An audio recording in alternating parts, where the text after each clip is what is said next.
us with their time. So I want you to stand up and give the warmest rock star applause for Carlos Train from dayOne. Give it up. Gracias,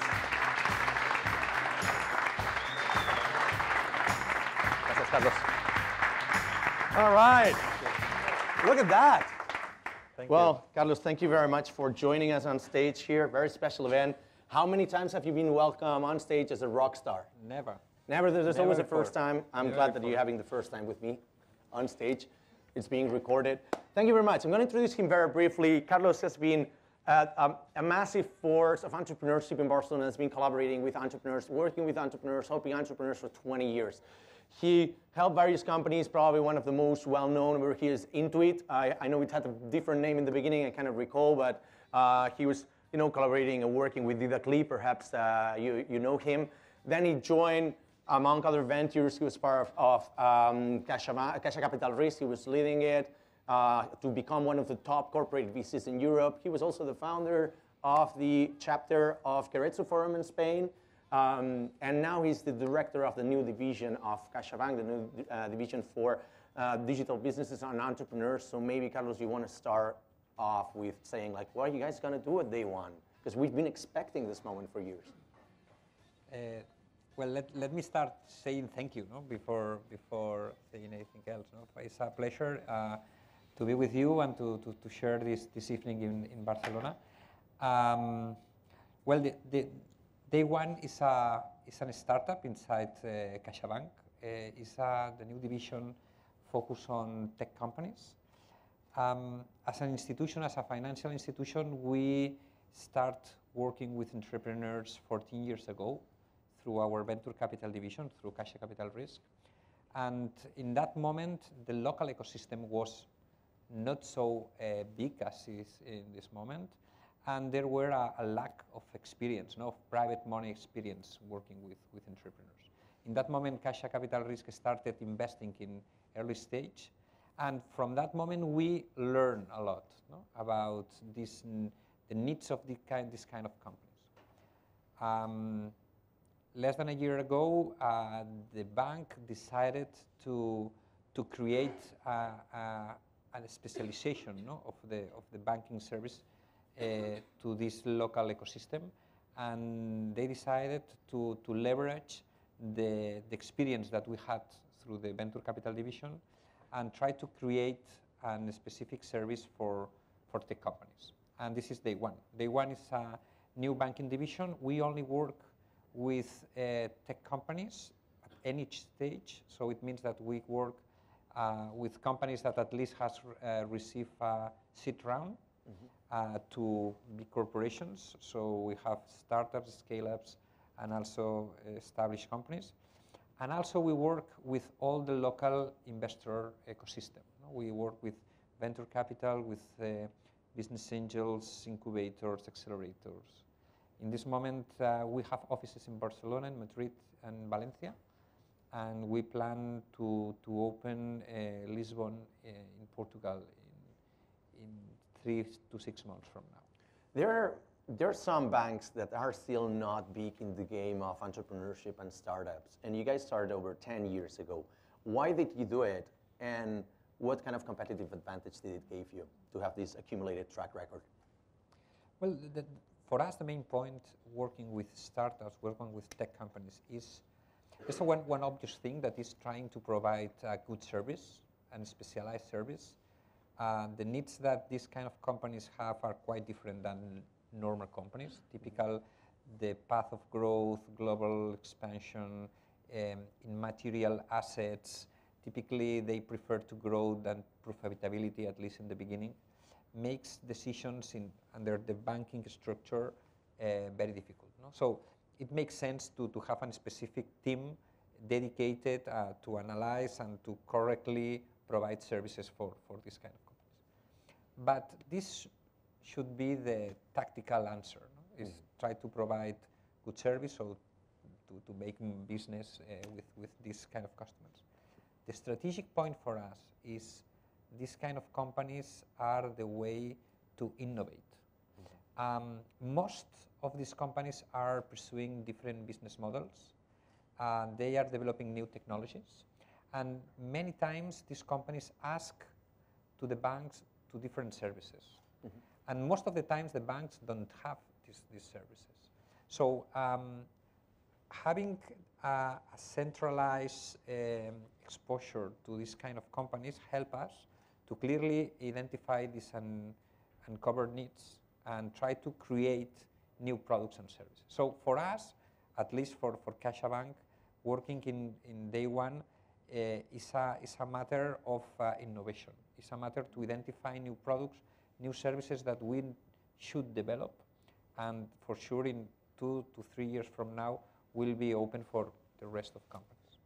Actually, we are a digital community. This is about startups, but in every ecosystem of startups, you've got all kinds of players. You've got the startups, you've got the investors, you've got the VCs, you've got the corporates, you've got education, you've got co-working spaces, you've got also public administration.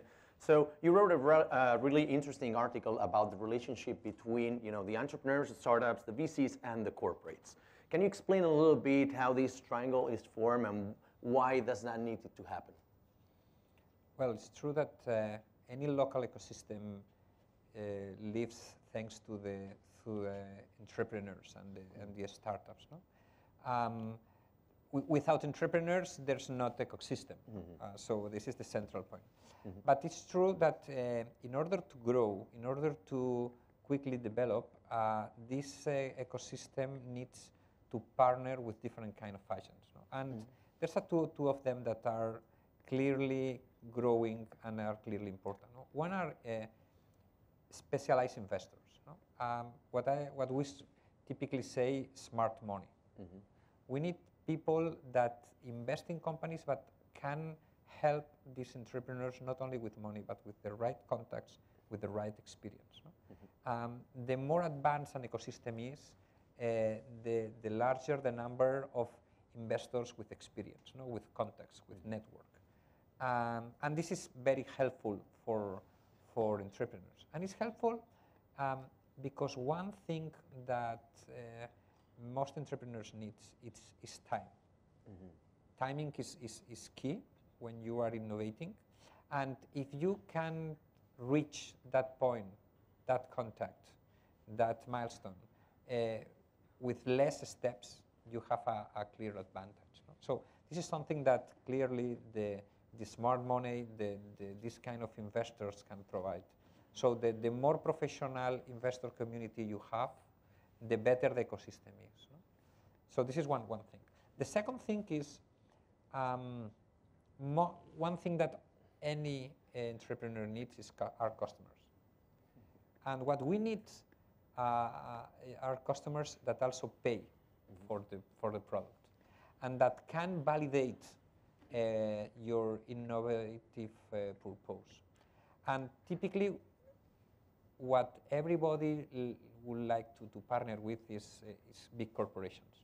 Corporations are difficult agents to play with, are big companies, a lot of people working there. It's very difficult to deal with. No? Corporates need to be closer to what is happening in innovation with startups. No? And they are creating in this moment, most companies are creating corporate venturing departments. The corporate venturing departments are people in the organization that try to translate the way startups think and the way the corporation think. No? And try to find the right way to partner between this kind of animals that are really, really different. No? If you are a new company with an innovative proposal and you are able to do a prototype with a big corporation, this values a lot more than to receive 50,000 K of a business angel. Because it gives you credibility, it gives you a name in your history. So it's very important for a local ecosystem to have corporations and specific people in these corporations trying to partner with entrepreneurs, trying to work with entrepreneurs in order to better create an atmosphere to innovation. Actually, in your article, you were mentioning a couple of examples. One of them was partnering with Rakuten, right? And because Rakuten has got a division that invests, and also it's great because they can help you to bring you into distribution channels. Obviously, the credibility, as you mentioned, that keeps like things are really positive for your company. What are the downsides? What's the con of actually partnering with a company? I'm thinking of large sales cycle, lots of bureaucracy. What are the downsides to this kind of deals, and how can you solve them? Absolutely, it's lack of focus. No? To deal with big corporations needs certain skills, certain doors, and probably you can spend a lot of energy without results. No? So my advice always is try to partner, try to receive help from people that previously have worked with this corporation. No? Not try to be a lone guy trying to knock a door and try to fight with a big corporation for 1 to 10 times. No? If you want to work with this corporation, it's quite easy through the community probably to understand and to know other entrepreneurs that previously have worked with. So as in the investor community, the best advice that you can have is to receive a prescription from a previous entrepreneur to introduce an investor. For a big corporations, it's the same. Try to find another entrepreneur, another company that previously have worked with this corporation, and try to find a way to have a prescription from this guy and to have an email. No? If you do this, you probably have a shortcut. How about the long sales cycles? Because you mentioned that there's a lot of loss of focus, right? These big deals, I mean, you know that sometimes you want to go for the ripest fruit in the market, and there are some deals that are smaller but are easier to get. And if you try to go for the largest one, it might even kill your company because it might be too complicated, lots of lawyers. If you screw up, you're really screwed. You're really in a messy situation. So what other things do we need to take into consideration if we need to partner with, let's say, CaixaBank or Rakuten? It's very difficult because there's not a unique success story or failure story. No? So I think that every company have his way. No? There's a couple of things, a couple of recommendations that probably I can share. No? One is ask for more money that you think you need. Always things needs more time and costs more money than what you previously have thought. So it's wise if you think you need 100, try to raise 150. So it takes same time rising 100 and 150 for a seed round, and it makes a difference to have 33% more money. So this is one. There's two. Advice. Yeah. Second advice is develop your own story of quick milestones. It's very difficult. It's very tough for a new organization to have a long and very ambitious objective. No? Try to divide this in 10, 15 small winner points, because and celebrate this and share these winner points with third parties. No? To start your own business is tough. You have a lot of weak moments. What you need is to reach small victories. No? So this is like a marathon. You cannot run a marathon thinking in the kilometer 1 that you have 41 kilometers ahead. You need to think in your next kilometer and your next kilometer. So try to divide in different small milestones and try to reach these milestones. It will be easy to bring new investors, to bring new employees, to share your success story with third parties. One of the things that resonated with me, and that's very good advice, is that you mentioned in your article that you always try to find teams that have got people who have worked previously in corporates, right? Because if you have been in a corporate, for instance, I worked in Deloitte, and now I'm in a smaller company, right? But it gives you some kind of soft skills that you wouldn't have learned otherwise by being a pure serial entrepreneur, just being the kind of startup guy, right? So What are the traits in these people that you would value, that you're looking for? I think that when I wrote that, it was related with M&A activity. Yeah. So yeah, probably. with M&A activity, if you are a successful startup, probably you will have an opportunity to sell your company. But sell a company is not an easy way. A big corporation and how decisions are taken and who are the guys that will finally decide go ahead or not, and who negotiates what is not easy to identify. No? So my experience is when you are involved in M&A, if you previously have worked in corporations and you know how things are moving through big corporations, probably you have more possibilities to success rather than if you are an independent one, no, and you don't know how things are working in big corporations. No? To whom you need to talk, when, the right rhythm. And also it's a matter of language. No? Yeah. And a startup is your company. When you are dealing with a big corporation, these guys are dealing with third money.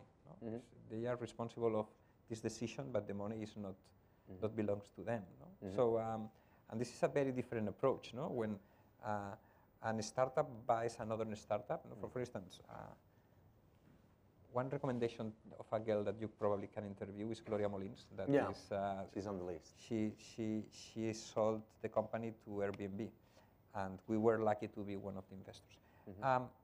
It's very different to sell a company to a big corporation than selling a company to the founder of Airbnb. The founder of Airbnb is also an entrepreneur. So you are talking same language. No? And the way this company was sold was quite different than typically a corporate with a typical tech company. Yeah, in that regard, actually, I wanted to ask, Mark Zuckerberg kind of like became super disruptive when he appeared on like board meetings and he went to raise money with his hoodie and just like some shorts, right? And that was groundbreaking even in the US, because when you go to venture capital, you're expected to dress in a suit and have like a tie and a shirt and all of that, right? When did you perceive this change here in Barcelona? Did you perceive that there was a point in time that you saw the entrepreneurs started coming with a hoodie as well? Or do you remember that point? Do they earn less credibility or more nowadays? You know what happened? That's also language. There's one investor that says something like this: "In God we trust. For the rest, bring me data." Yeah. So for venture capitalists, this is what really matters. You are looking for great projects with great performance, with track record, and with a team of guys that implement really well the business plan. The way they dress, the way they, is not so important. What is important is deliver what you promise. No? One thing that if some of you will start dealing with venture capitalists, you will see that it's a process of 3 to 6 months. From the time you start and you have your first interview till you close the round, 3 to 6 months. One thing that is very important is deliver what you promise. The first day that you will have a meeting, the guy in front of you will ask you, and how many visitors do you have in your website? And what is your investment in advertising? And what is your cost of acquisition? And your lifetime, what is the name? And the next time that they will meet you, in 3 weeks from now, they will ask, and this month, what is the number that you... So if you are able to consistently reach what you promise, it's a way of confidence, no? And finally, the deal will be easy, no? If you are saying some numbers and 1 month later the numbers are quite different, and you ask for why this happened, well, the resources didn't arrive, and things are getting worse. No? That definitely. That brings me to my next question: is do you need to start planning in advance? As in, if I want to raise money from you, do I need to start building a relationship, like say, 1 year ahead, or what's your recommendation? My recommendation is talk with people when you don't need money. Mm-hmm. Yeah, definitely, that's a good one. And this is a good advice for banks, for investors, or for anyone. When you have a specific need, your timings probably don't fit with third parties. Mm-hmm. So what you need is to establish contacts, to know who can help you in future in a moment that you are not in a hurry. No? You don't need it in this moment. But you need to establish this kind of confidence. No? So my advice should be, imagine that you have a B2B project and you plan to raise a Series A. In Barcelona, there's a couple of three of good name VCs in B2B. Probably, I will ask for an interview and say, I will only share with you what we are doing. We don't are raising money right now, but I would like to share with you my view and try to have some feedback. For an investor, there's nothing more interesting than a guy that asks help without money. Mm-hmm. See? And why don't with money. No, but don't need money in this moment. Yeah, don't need money. Yeah. So why don't need money, this guy? So probably I'm missing something. Isn't it kind of like a sign that he will need the money? Well, the idea is, you know, one thing. At the end of every project, you have. My advice is try to talk with many people as you can, and finally take your own decisions. So the good news for venture capitalists is that they typically review hundreds of projects. So they can contrast quite well your project with what they have seen in the market. No? So when you are involved in your project, you have some bias, no, of what the project is good or not, or I think it's good, but it's the best. Is the best or not, or there's something that can be improved or not. No? So I think that it's useful to have a third party that can put your project in comparison with third ones. No? And venture capitalists, is their job. No? Actually, that was a very good point when you say you should go and anticipate this and talk when you're in a powerful position of negotiation when you've got the money. But we've also seen the cases of companies trying to raise capital, and they were in a powerful position at the beginning, and at the end of the process, they start running out of money, and the venture capital holds the decision so that they become the powerful entity in the negotiation, right? That has happened some in the past. There are people blogging about it. So what are the other cons about like raising venture capital? Because we don't, I mean, you're probably the second venture capital we interview at Startup Grind. So what things do we need to take into consideration? If you don't need money, don't ask for money in a venture capital. Yeah. So that's great. And I think that there's nothing better that you having your own project. So if you don't have, if you don't need a venture capital, you are free to do what you want. No? When you raise money, you have to share the project with third parties, no? And you lose part of your freedom, no? As an entrepreneur. So for me, raising money from venture capital or from private investors is not an objective. It's something that probably certain projects need because they need a big amount of money to build something. But it's not an objective. No? I always disagree with this news that people celebrate. This company raised 5 million euros. Well done, but this is the tool. No, it's not the end. No? The main objective, the celebration, is what are you doing with this money. No? And talking about what you said about the timing, I think that no one investor would like to invest in a weak company. So I think it makes no sense to delay a process in order to have a better position to negotiate, because the company for sure will be worst. In 4 or 5 but you may months. get a bigger return or bigger percentage. No, it's not true. The return only happens if the company is successful. Yeah. It's not a matter of which percentage I have in the beginning. Is what is the price of the endpoint. No? So people, I think, that's very concerned about what is the percentage that they leave in the way. Yeah. My point is, we would like to talk more about the sell price, no? Rather than the enterprise. No? And circling back to the thing about, journalists and the press celebrating, or even the startups themselves celebrating the rounds, why do you think that happens? And what role has got the media in being so obsessed about publishing these kind of news rather than, successful expansion to France or Latin America or whatever? There's so many headlines about this. Well, I think that it's useful for the local ecosystem to demonstrate that the ecosystem is able to attract money. I think that is positive. See, when you read in newspapers that this company or this other have attract money from this investor, this other, I think it's for all the local ecosystem are good news. No? We are on the map.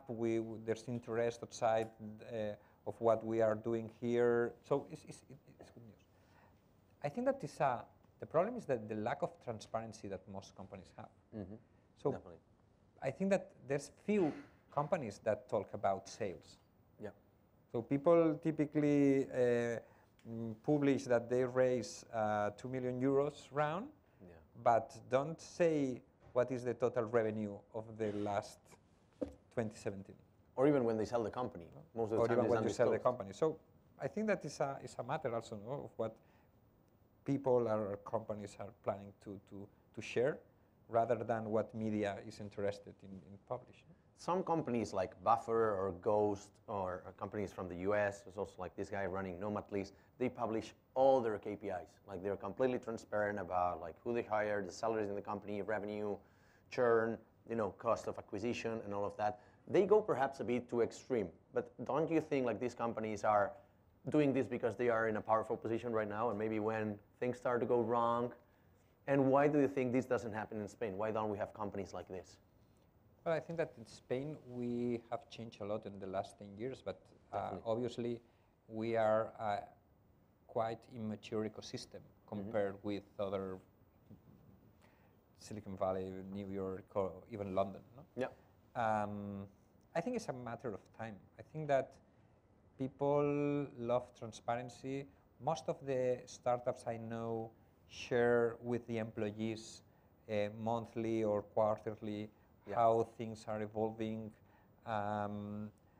celebrate things or sharing bad news. So I think it's a question of transparency, first of all with your shareholders and with your employees, and the last thing will be with the stakeholders, no, and with the third parties. But I think that in this moment, most of the startups are quite transparent and open, no, with employees and shareholders. There's a lot of culture about that, and I think I perceive this is changing, and maybe it's because I think from my humble point of view is a lot of expats are coming here, and a lot of, especially Americans and Californians, they brought this culture here of sharing the failure or of sharing numbers, because 10 years ago you couldn't speak about failure, right? And in Spain, if you fail at your company, you were failed for life. So why do you think this is changing, and what else can we improve in? What else do we need to improve in the Barcelona ecosystem? Because you said we're still not quite there. I think that I'm quite positive of what is happening here in Barcelona.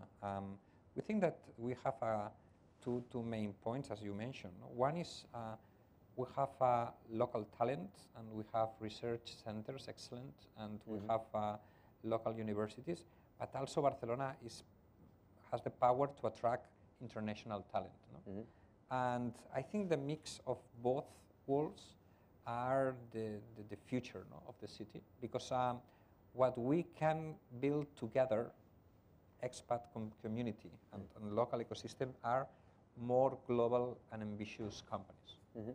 And it's easier if you have a co-founder of Barcelona and from London or from the US to think bigger, no? To think more ambitious. No? So I would love to see more local international teams.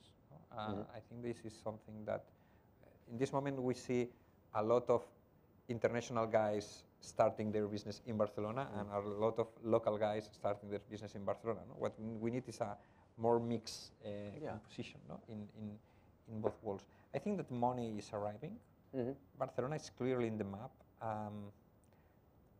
Atomico is a big VC firm in London. They have invested in 6 companies in Spain last year. More than 50% of all the VC money comes from abroad. It's big news for the local ecosystem. So I think we are in the way. What we need is to consistently grow, no? and to be 10% bigger every year, and the system will return it. No? There's one thing. Actually, that was a very good point. There's some companies like Typeform and Cantox created by international people mixing with Catalans, with locals, but not enough. One of the things that all of them have got in common is that they start here, they're very successful, they get the first sales, then they go, sit around, whatever, and a Series A, and past the Series A, they're like, great, we don't have, a big follower, like a big VC that will help us with a 50 million euro check, right? And they usually go somewhere else to raise the money. Why do you think that happens? Why can't we have like somebody like, I don't know, like Vitruvian Partners is like, we don't sign deals under 80 million, something like that. I think it's a matter of the global ambition, and also there's not so many deals in any city of this it's size. Not enough, right? For me, the main difference is when you are raising a seed round, Series A round, typically you have a local VC that this fund can cover 200, 500 kilometers around you. No? When you are trying to raise 50 million, 20 million round, you have to go to a VC that is managing a 200 million, 400 million fund. And these funds need geographical diversification. So typically they pick a couple of deals in Berlin, a couple of deals in London, one in Barcelona, one in Madrid. So, okay, this VC could be based in Barcelona, for sure. But also, this VC should do deals in other cities. No? In life sciences, we have a VC here in Barcelona that is called Isios. Isios is the largest life science VC in South Europe, and every fund is more than 60% invested outside Spain. So I think it helps to have this VC here, but through a global diversification, they also will have investments in different parts of Europe. Carlos, before we kind of wrap it up and open the floor for questions, a couple of really quick questions. The first one is, what can we improve in Barcelona to be a better startup ecosystem? Really quick, really immediate action that we can do. I think that my point here should be every agent needs to improve a little bit the ambition and the quality. No? We as a bank, we need to aspire to bring better services for the companies. VC community needs to be more professional. Incubators and accelerators needs to have a global network.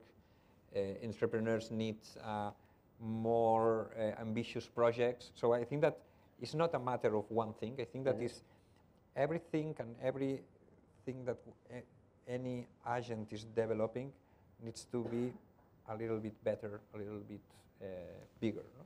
If any of us is doing this, the local ecosystem will grow for sure. If you could place a billboard in the middle of the city to inspire all entrepreneurs with some kind of advice or something like that, that everybody could see from any point of the city, what would it say?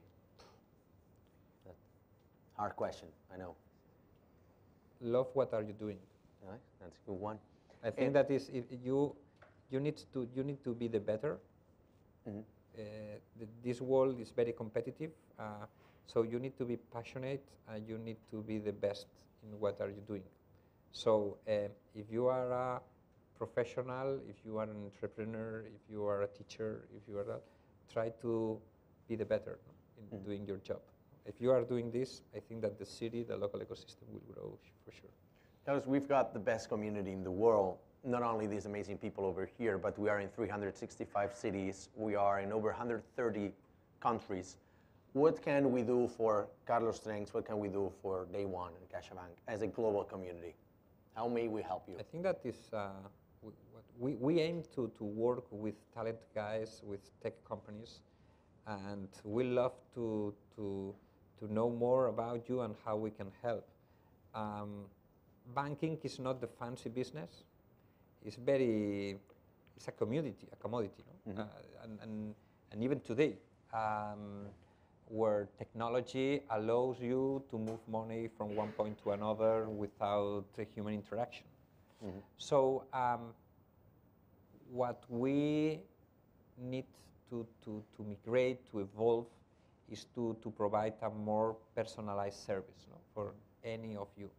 So, and in order to do so, we need to better understand your needs. No? So we have a big office in Diagonal, Paseo de Gracia and Rambla, Catalunya.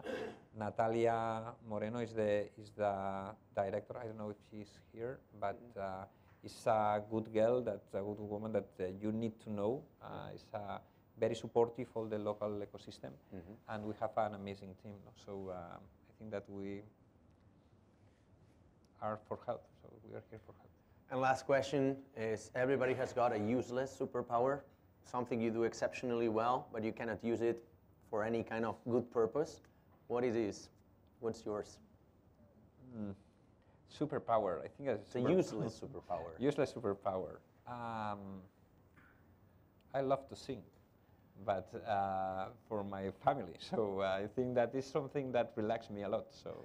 But it's not it's very useless. It's very useless for all the local community. I hope you will not sing here on stage. Definitely, I hope I will not sing. So, well, thank you very much for coming. Please give it up for Carlos. Let's open the floor for questions. Our amazing Carlos helping you here. Please say your name. One question per person. You know how this works. It's actually your 30th event, more or less, 35th. I reckon. Yeah, Carlos, Adriana Freitas from Muster. Thanks for coming, amazing insights. I do like the idea about like raising more than what you want, but there is like always that joke that is like even like on the series of startups, like, you know, when people ask for the guy to raise too much, it's like, you know, don't raise also too much. So there is like because otherwise you're cutting your arm too early. So there is a threshold over there, and how you think people should take care of that? That's a good question. Good question. I will. When you raise money, you need to say what is the destiny of this money. No, you say it's not important to say I want to raise 100, 150, 200. What is important is in 1 year from now, I want to have this product developed in this way. I need to have a beta in this kind of customers. I need to open an office in this place, and in order to do so, I need to hire 2 guys. And in order to do so, I need to raise 100,000 euros. Okay, so it's not a question of. It's a way how you build your milestones, no? and how this milestone, how much this milestone costs, no? And how you are thinking in this way. No? So for an investor, they love to discuss with you, not if you need 100 or 150. Is you really can do this milestone in 1 year or in 10 months, and how you stress the model, and what happens if it takes 2 months more, no, in order to do so. No? What happens with your money, with your cash? No? So my point here is, it's not a matter of saying to rise too much or to rise too less. No? But for me, it's to have this comfort, no? That I plan to do this and this and this and this, but after that I need to implement. No? And I love to discuss with our investors how we cover this, no? And how big is the ticket, no? that we need. More questions? Next one over here.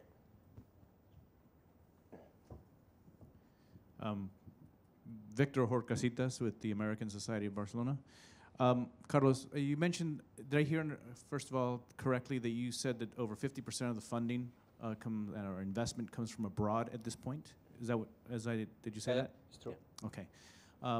Then my question is, for the scale-ups and the startups that are now starting to look abroad for international expansion, how would you recommend that startups start to get in touch with, I guess, financial sponsors, either in the United Kingdom, the United States, or abroad? Is there a funding strategy that you would recommend?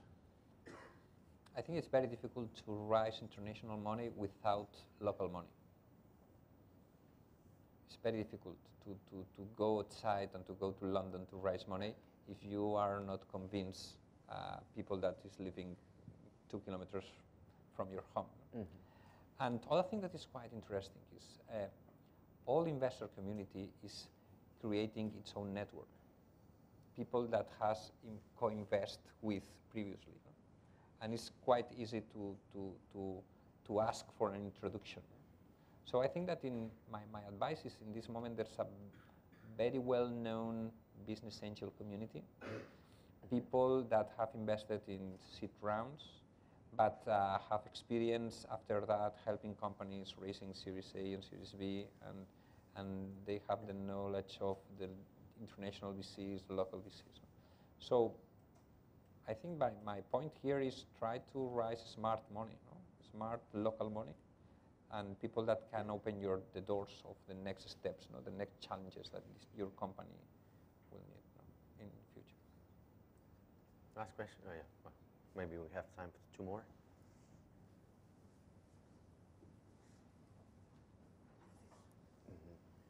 Hi, thank you for a very interesting talk. My name is Mari, I work at Dow Jones, and one of the things we do is we very much follow the investment firms and their fundraising activities and things like that. So I actually wanted to ask you about blockchain and this industry, because we've seen that not only are there lots of investors who invest in ICOs and blockchain companies, but there are also some firms that actually raise funding through ICOs. So I wanted to ask you, how do you see the future for this? Is it going to be like a niche thing, or do you think it's going to become more mainstream? Or any comments on this? It's very difficult to. I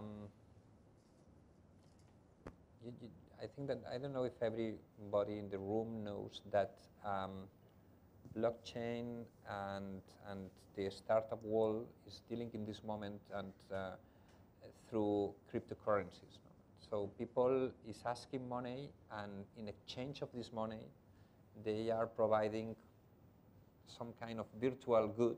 You know, that in exchange of virtual good, this virtual good, you have some kind of shares or some kind of ownership of a new company. Mm-hmm.